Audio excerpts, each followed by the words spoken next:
Bonjour, c'est PN Théorie, donc je reviens vers vous aujourd'hui pour parler de cette fameuse posture dont j'ai parlé jusque-là, pour se défendre, j'aime pas trop le mot se défendre, mais complètement changer de prérogative, c'est-à-dire de façon d'appréhender la perversion générale, que vous trouvez partout dans la société forcément, et aussi les personnes qui sont perverses. Comment les appréhender?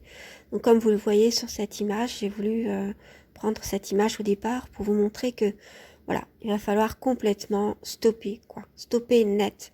C'est-à-dire, dès que vous la reconnaissez, il faut pouvoir dire non. Donc, il faut vous entraîner, etc. Donc, vous avez beaucoup de coachs en développement personnel qui pourront vous aider là-dessus. Il y a beaucoup de thérapies, notamment comportementales, qui existent et qui sont très bien pour ça. Moi, je vais vous donner ma contribution, qui est celle de regarder les choses en général, de pouvoir changer dans votre cœur. Voilà, c'est ce que je voulais dire.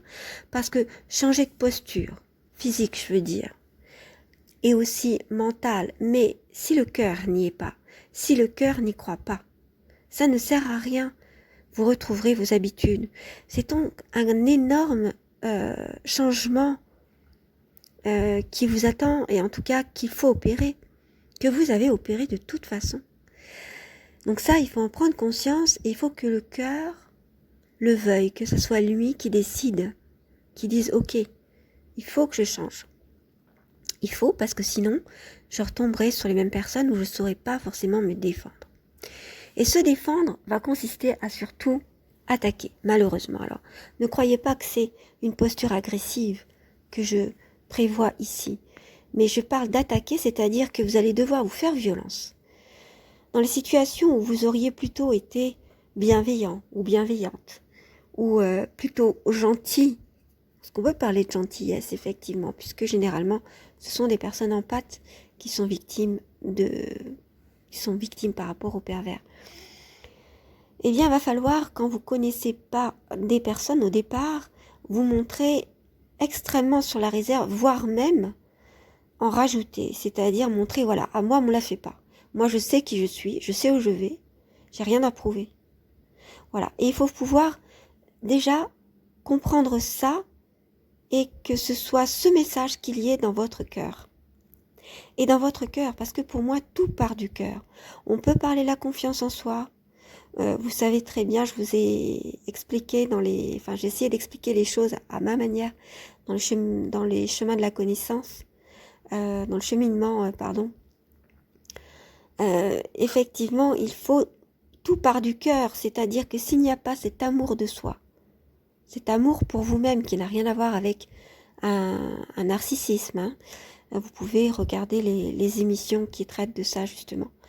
S'il n'y a pas cet amour de soi, la confiance en soi, elle sera sur du vide, c'est-à-dire qu'elle va pas fonctionner. Ce sera comme un pansement sur une fracture ouverte. Ça ne marchera pas, il n'y aura rien de solide en dessous. Donc, tout ce que vous pouvez exercer au niveau postural, le comportement, toutes les thérapies comportementales ne fonctionneront pas parce que vous n'y croirez pas. Donc, il faut absolument y croire, et pour y croire, c'est autre chose que de la croyance, c'est la foi qu'il faut avoir. Et si vous n'avez pas foi en vous, ayez foi en la vie. Croyez en la vie. Voilà. C'est ça qui va vous porter. Et ensuite, vous pourrez, vous, porter le monde. C'est-à-dire, vous porter vous-même, porter les personnes dont vous avez la charge, et porter votre vie même, pour pouvoir choisir, pour pouvoir aller là où vous voulez aller. Donc, vous avez bien compris que toutes ces thérapies ne serviront à rien, toutes les postures qu'on peut vous donner, toutes les phrases qui peuvent vous servir à un moment donné, ne serviront à rien s'il n'y a pas ce changement sur le long terme à exercer. Et là, vous voyez, j'ai pris cette photo qui me semble très parlante de la danseuse. Donc on peut dire que c'est une danseuse de flamenco. Bon, là, on voit qu'elle fait des pointes, pardon. Mais en fait, il faut le voir comme, il faut vous montrer fier de vous, fier de ce que vous êtes. Et comme vous ne savez pas si devant vous, vous avez quelqu'un qui va se montrer pervers ou pas, c'est la posture que vous allez avoir au départ qui va déterminer le comportement de ces personnes qui sont en face de vous, qui peuvent être potentiellement toxiques, potentiellement perverses, et qui attendent de voir comment vous vous comportez pour savoir comment ils vont se comporter vis-à-vis de vous. Il y a toujours une interaction. Et toutes ces personnes, ces perverses et ces pervers, c'est comme dans la fable du corbeau et du renard. C'est-à-dire que tout flatteur vit aux dépens de celui qui l'écoute. C'est-à-dire que si vous écoutez ces flatteurs, ces bluffeurs que sont les pervers, et que vous n'avez pas dès le départ la posture de la personne à qui on n'a fait pas, ça ne pourra pas fonctionner. D'accord? Donc, quand c'est des personnes que vous ne connaissez pas, il faut que vous ayez cette posture de personne qui a confiance en elle, qui sait très bien où elle va, et dans son cœur, qui sait très bien ce qu'elle vaut, et qui n'a rien à prouver. Il faut en être absolument persuadé. Faites un travail sur vous-même jusqu'à arriver à cela. Les émissions que je fais sur le cheminement intérieur vont dans ce sens, donc je vous conseille, si je peux vous donner des conseils, d'écouter par exemple ces émissions-là, et puis aussi plein d'autres émissions qui vont dans le sens de la confiance en soi. Voilà. D'abord. Ensuite, vous pourrez écouter donc cette petite émission que j'ai enregistrée il y a un petit moment déjà. J'ai essayé de donner toute mon énergie pour vous la transmettre. Je ferai aussi d'autres émissions sur le discernement, c'est-à-dire que là, l'énergie que j'avais, il ne faut pas que ce soit, et que vous allez avoir aussi, faut pas que ça soit du bluff, faut pas que ça soit quelque chose qui se montre à voir, mais il n'y a rien à l'intérieur. Ce qu'il faut que vous construisez déjà, c'est votre maison intérieure, tout ce qu'il peut y avoir dans votre cœur. Et ça, il faut que ça soit solide. J'espère vous avoir donné les éléments pour que vous puissiez construire ça. Et ensuite, tout ce que vous pourrez mettre par-dessus, c'est-à-dire toutes les postures, toutes les petites phrases qui pourront vous aider pour avoir de la répartie. Vous avez beaucoup d'ouvrages sur comment avoir de la répartie, sur les postures pour avoir confiance en soi, physique. Eh bien, occupez-vous de tout ça. Occupez-vous de vous parce que ce sera le meilleur moyen, non pas de faire fuir les manipulateurs, mais de faire qu'ils vous respectent. Justement, si vous êtes obligé de traiter avec eux, vous saurez très bien, parce que vous aurez appris à discerner les signaux faibles, que ce sont des pervers ou que ce sont des personnes toxiques, même si elles ne sont pas perverses. Mais vous saurez très bien comment vous faire respecter. Et quelquefois, vous pourrez aussi, souffrir, parce qu'ils auront été plus forts et ils vous auront, à un moment où vous étiez faible, parce qu'on a des moments de faiblesse, vous avoir. Mais sur le long terme, dans la plupart des cas, vous saurez vous faire respecter. Vous saurez avoir la tête haute, vous saurez qui vous êtes. Donc même si quelquefois ils vous font trébucher, vous les aurez fait trébucher bien plus que ça. Et vous saurez vous faire respecter, c'est ça qui est important. Voilà, je vous souhaite une bonne écoute et inspirez-vous de cette photo si elle vous parle. C'est comme ça qu'on doit vous voir. Et c'est comme ça que c'est vous qui allez mener la danse. Très bonne écoute à vous tous. Qu'est-ce qu'on peut faire face à ce choix de rester pervers et de rester dans la manipulation? Qu'est-ce qu'on peut faire face à ces personnes? Eh bien, 3 choses. Premièrement, changer de posture. Dans nos contacts avec eux, il faut vraiment adopter une autre posture. C'est-à-dire qu'il ne faut plus être dans le retrait ou dans la fuite, qui sont simplement des choses qu'on peut faire dans l'urgence, des techniques dans l'urgence, quand on est vraiment trop affecté, qu'on est vraiment trop mal parce qu'on a été complètement très affecté. Mais ce sont des positions de peur.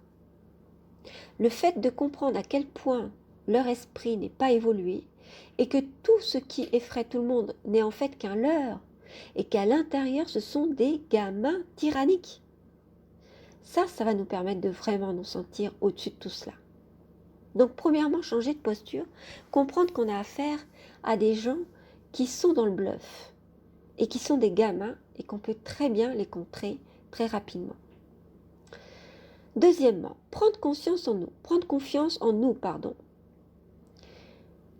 À présent, une fois que l'on sait cela, qu'on comprend ce qu'il y a derrière ces pervers qui nous semblent effrayants, nous pouvons intérieurement déjà nous sentir sûrs de nous. Cette confiance en nous va se répercuter sur notre posture physique et sur notre posture mentale. Donc ça, c'est une deuxième chose. Après le changement de posture, enfin, peut-être que c'est concomitant, mais c'est un autre aspect. Il y a la confiance en nous à développer. Déjà savoir qu'on a affaire à des bluffeurs. Troisièmement, nous affirmer en nous montrant cash vis-à-vis de lui ou d'elle, du pervers, je veux dire. D'autre part, dans nos contacts avec les pervers narcissiques, nous pouvons apprendre à nous imposer tels que nous sommes. C'est-à-dire que nous n'avons rien à prouver. Nous n'avons pas à nous justifier, à nous légitimiser. Nous sommes ce que nous sommes. Et nous sommes comme nous sommes. Et nous nous trouvons bien comme ça. Nous n'avons pas à être parfaits comme ils veulent nous le faire croire. Donc il ne faut plus nous laisser piéger par la dévalorisation. Et nous laisser nous déstabiliser. Nous pouvons par exemple faire remarquer au pervers à quel point il est puéril ou agaçant, à quel point il tourne en rond dans son discours. Nous pouvons considérer ce qu'il fait comme des enfantillages. Nous pouvons le mettre en face de ses défauts, de ses arguments, plutôt que de nous laisser impressionner par ses mots, ses attitudes. Car nous savons à présent que tout cela n'est que du bluff. Alors le fait de ne pas prendre au sérieux tous ces essais de déstabilisation va nous aider à changer de posture et déjà nous permettre de dédramatiser ce phénomène et ces personnes qui nous font peur en fait. Et au lieu d'être dans la peur, nous pourrons ainsi être dans la confiance dans le fait que nous pouvons les contrer et la confiance aussi en nous, en ce que nous sommes. Parce que comme je vous l'ai dit, nous n'avons rien à prouver.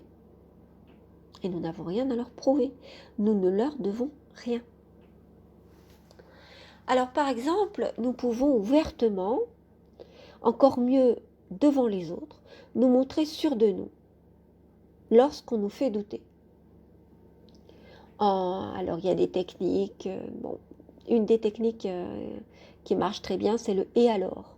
Lorsqu'on nous fait douter sur quelque chose, effectivement, on peut le regarder avec un petit sourire ou la regarder et puis dire « et alors ?» dans les yeux, c'est-à-dire « qu'est-ce que j'en ai à faire ?» Voilà. Et s'il nous dit « ah ben moi ça me plairait pas qu'on me dise ça, effectivement, tu devrais, etc. » Eh bien, faites comme si vous ne le voyez pas, comme si ça ne vous intéressait pas.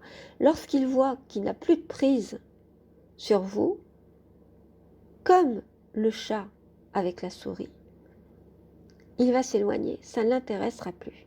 Vous ne serez plus une victime potentielle pour lui, vous ne serez même plus intéressant ou intéressante. Parce qu'il ne pourra plus jouer avec vous. Et tout ce qui l'intéresse, c'est de jouer sur votre peur, de vous faire peur. De faire ouh, bouh, voilà quoi, comme un fantôme, quelqu'un qui voudrait vous impressionner, vous faire peur, tout simplement. Alors là, ce sont que quelques pistes. Je reviendrai en détail sur les changements de posture si cela vous intéresse. En tout cas, retenez qu'il s'agit de ne plus avoir peur car tout n'est que bluff chez le manipulateur, chez le pervers et le pervers narcissique. Lorsque vous n'en aurez plus peur du tout, le masque tombera, tous les masques qu'il a tomberont. Vous pourrez voir alors que cet esprit manipulateur pervers vit aux dépens, exactement comme dans la fable du corbeau et du renard, vit aux dépens de celui qui l'écoute. Donc si vous ne l'écoutez plus, si tout ce qu'il dit coule sur vous n'a plus aucune prise, si tout cela vous fait rire, ce sont des enfantillages, vous trouvez ça ridicule, et vous pouvez d'ailleurs le lui dire, ce qui va fortement l'énerver, et puis après il vous laissera tranquille. Vous verrez à quel point en fait le manipulateur, le pervers ou le manipulateur pervers est misérable, à quel point il est minable, affreux, à quel point il est insignifiant, à quel point il est rempli de rage, il est rempli de puérilité. Et en fait, vous allez en avoir pitié.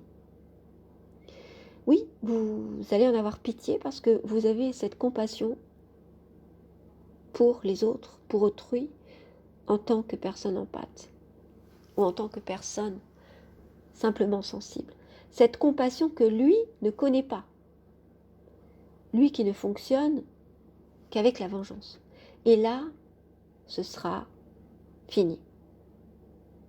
Il y a vraiment un avant et un après.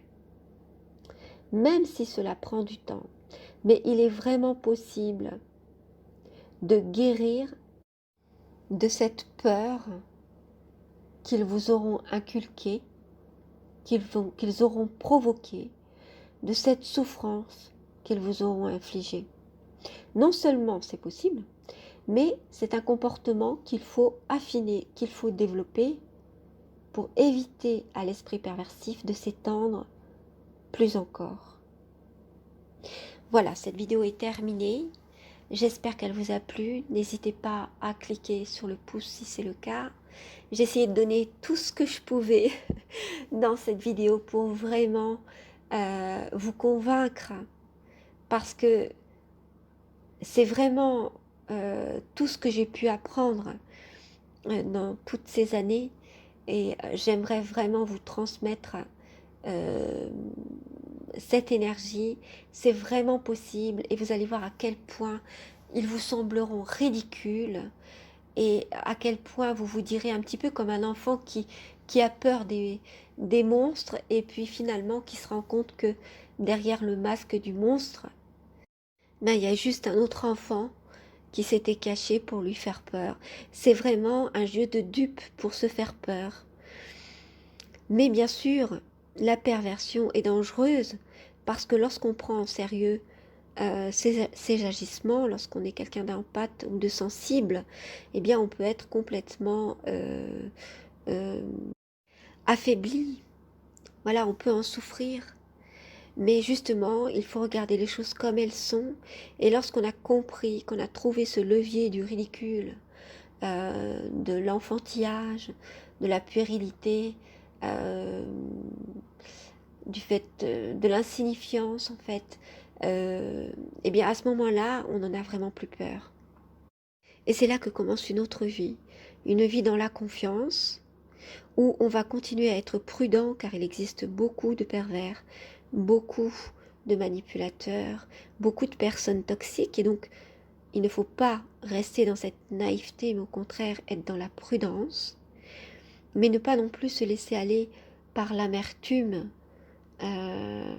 et être dans la méfiance en se disant « Ah, le monde est rempli de pervers, le monde est perverti, etc. » Même si effectivement le monde se pervertit, nous pouvons changer les choses par notre comportement. Et puis, plutôt que de tomber dans l'amertume, eh bien, ayons confiance, parce que par vos comportements, à vous tous, sur chacun des pervers que vous pouvez rencontrer, vous pouvez changer les choses, et vous pouvez reprendre confiance en la vie, et puis reprendre confiance en vous, ce qui est une formidable revanche sur la vie. Voilà ce que j'avais à vous dire pour aujourd'hui. Donc, merci d'avoir écouté, et puis prenez soin de vous. À très bientôt pour une prochaine. Alors, je reviens vers vous pour éviter tout malentendu et pour que ce soit bien clair. Ce genre de posture, vous devez l'adopter lorsque vous êtes avec des personnes soit que vous ne connaissez pas, afin de pouvoir donner le ton, vous faire respecter, montrer que vous êtes ferme, que vous êtes confiant, etc. Ensuite, avec vos amis, avec les personnes avec qui vous pouvez vous montrer tel que vous êtes, évidemment, vous n'avez pas à garder cette armure, je dirais. Mais c'est une armure qui doit se faire uniquement lorsque vous êtes dans la vie sociale, et où il peut y avoir des personnes potentiellement perverse ou toxique, afin de pouvoir vous faire respecter. Voilà. Alors, je voulais vous dire aussi que si vous changez de posture et que le pervers ou la perverse s'en aperçoit, ou la personne toxique s'en aperçoit, elle risque de vous dire « mais tu as changé, comment ça, etc. » Et c'est alors là qu'il faut justement répondre « et alors, oui, c'est normal de changer » ou des choses comme ça, mais coupez court.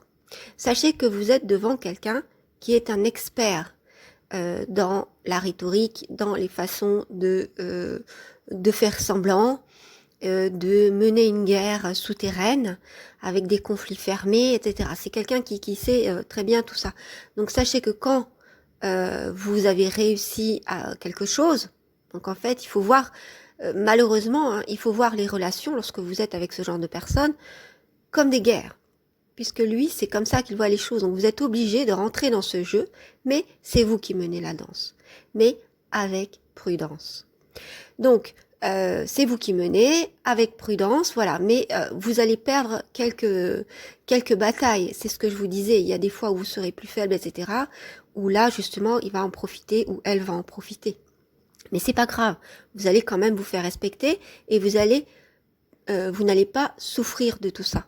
Vous allez réussir en pratiquant une hygiène émotionnelle et énergétique, si vous voulez, à faire sortir tout ce qui est mauvais, en faisant de la méditation, en vous défoulant, en parlant avec vos amis ou en tenant un journal personnel. Voilà. Donc il faut absolument sortir toute cette énergie négative lorsque on vous aura agacé ou on vous aura rabaissé de nouveau. Mais c'est vrai qu'il va falloir désormais regarder la vie quand vous êtes avec ces personnes. Heureusement, vous avez votre petit nid douillet, votre petit cocon, votre petite bulle avec vos amis. Et c'est ça, c'est ce qui va vous ressourcer, ou quand vous êtes seul aussi, quand vous méditez. Mais sachez que vous êtes en représentation quand vous êtes avec un pervers narcissique ou une perverse narcissique ou une personne toxique. Et que tout ce que vous faites, c'est du blabla, c'est pas ce que vous êtes. Vous êtes obligé d'agir de cette manière, c'est-à-dire comme si vous étiez en guerre et malheureusement c'est le cas puisque c'est chacun contre chacun donc pour ces personnes. Rappelez-vous, ils voient la vie et les relations comme des combats, c'est-à-dire voilà, il n'y a pas de relation, ce sont que des combats pour eux. Donc vous êtes obligé d'adopter ce point de vue pour pouvoir vous-même agir, vous voyez. Donc sachez qu'on va vous reprocher votre arrogance alors que ce n'est que la confiance en soi, tant aussi fragile qu'elle sera au départ. Et c'est là que ce sera difficile. Donc il faudra couper court.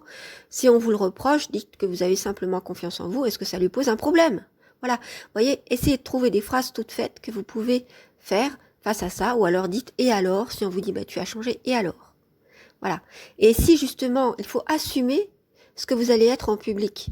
Si effectivement la personne, enfin le pervers ou la perverse que vous connaissez bien et qui vous connaît bien depuis longtemps, vous reproche le fait d'avoir changé, rétorquez un « et alors ?» à qui ça pose un problème, si ça te pose un problème. Voilà, des choses comme ça, vous voyez. C'est-à-dire qu'effectivement, c'est lui que ça va embêter, ou elle. Vous voyez, le fait que vous ayez confiance en lui. Donc vous pouvez terminer les choses sous forme de questions, mais sans avoir à vouloir attendre la réponse, parce que justement, il va essayer, n'oubliez pas que c'est un expert,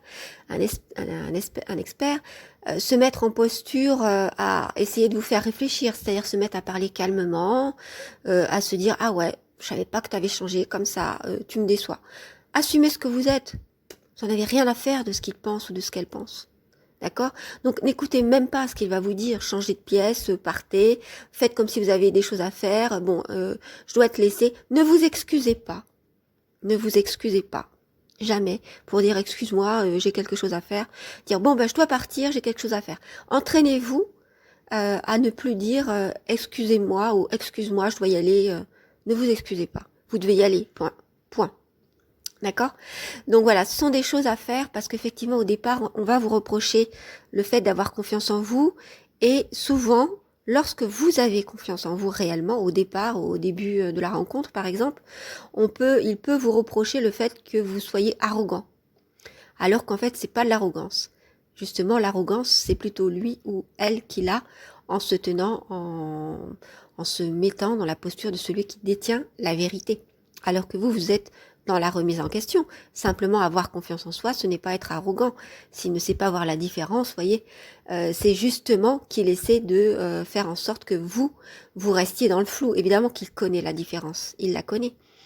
Mais ça l'intéresse le fait que, enfin, ça l'arrangerait que vous restiez dans le flou, que vous restiez dans la confusion.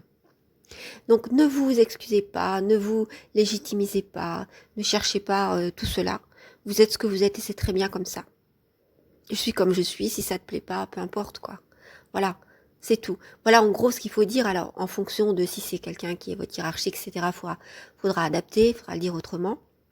Mais c'est vraiment, il faut vraiment absolument changer de posture et mener la danse, comme je vous le dis, avec prudence. Voilà, dans ce jeu pervers. Il faut rentrer dans ce jeu pervers et mener la danse avec prudence. Voilà, vous êtes obligé de rentrer dedans si vous êtes obligé de traiter avec ces personnes. Évidemment, ce que je vous conseille, le mieux, c'est de les garder à distance, c'est-à-dire de ne plus avoir de relation avec ces personnes-là. Ne vous sentez pas obligé de rester en relation avec les personnes. Vous n'êtes obligé de rien, vous pouvez très bien ne plus arrêter toute relation. Il y a des personnes qui se sentent obligées parce que ces personnes se montrent gentilles ou sympathiques à certains moments. Si vous ne le sentez pas, vous ne le sentez pas. Vous n'avez pas à vous justifier pour ça. Vous êtes maître de votre temps, de votre vie. Donc vous n'avez même pas à répondre et vous n'avez même pas à écouter l'autre lorsque justement il va essayer de commencer à parler doucement, mettre les mains dans ses poches, ou elle va essayer et puis se dire ah quand même je comprends pas ce que tu veux dire, je comprends pas pourquoi tu as changé. N'écoutez même pas tout ça, coupez court à tout ça et partez. Voilà. Donc et puis apprenez peu à peu. Alors il vous faudra du temps parce que il faut du temps pour apprendre à se montrer tel qu'on n'est pas. Généralement quand on est en pâte, on n'aime pas mentir.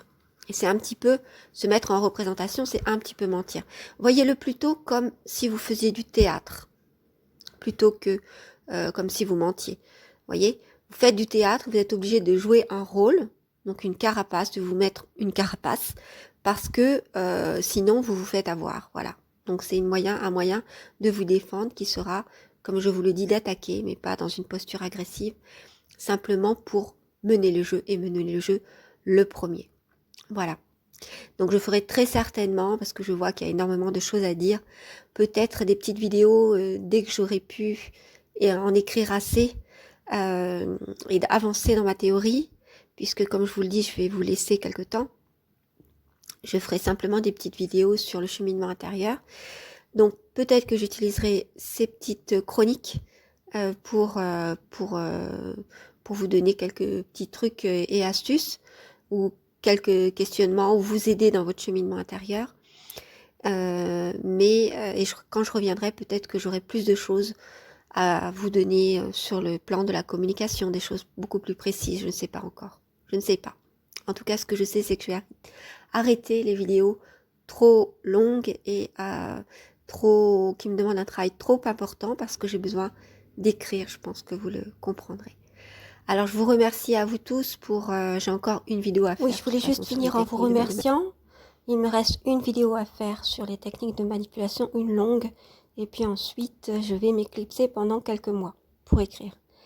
Donc merci pour toutes les gentilles choses que vous m'avez dites, soit par mail, soit par commentaire. Ça fait toujours plaisir et même, je dirais même, c'est un sentiment d'accomplissement, un peu comme un soulagement de savoir qu'il y a des personnes qui ont pu être aidées par certaines choses que j'ai apportées dans les vidéos. C'était vraiment ce que je voulais dans un but vraiment altruiste et puis aussi, pour tout vous dire, pour faire en sorte que mon expérience n'ait pas été vaine, parce que effectivement, j'aurais pu ne pas être là pour vous dire tout ce que je vous ai dit jusque-là. Donc c'est très très important pour moi, c'était important que tout ça ait été utile et n'ait pas été vécu en vain. Alors, je m'en vais quelque temps, mais je reste avec les chroniques que je pourrais peut-être pas faire forcément régulièrement, mais dès que je pourrai, j'en ferai. Et puis, je suis disponible. Vous pouvez toujours me joindre à pntheorie@gmail.com. Je réponds dès que je peux. Sachez que vous ne me dérangez jamais. C'est-à-dire que lorsque je pourrai, je me mettrai à regarder mes mails, à essayer de vous répondre à chacun comme je l'ai fait jusque-là. N'ayez pas peur donc de me déranger, même si je travaille sur mes écrits. On a toujours un petit peu de temps dans la vie, seulement je peux mettre peut-être plusieurs semaines à vous répondre. Donc si vous avez une question vraiment qui demande urgente, disons, essayez de voir avec d'autres personnes. Voilà, donc je vous remercie pour tout. Et puis je vous dis vraiment bonne continuation. Essayez de tracer votre propre chemin, de faire votre propre, d'avoir votre propre connaissance des choses. Et de toute façon, on se retrouve bientôt. En attendant, prenez soin de vous.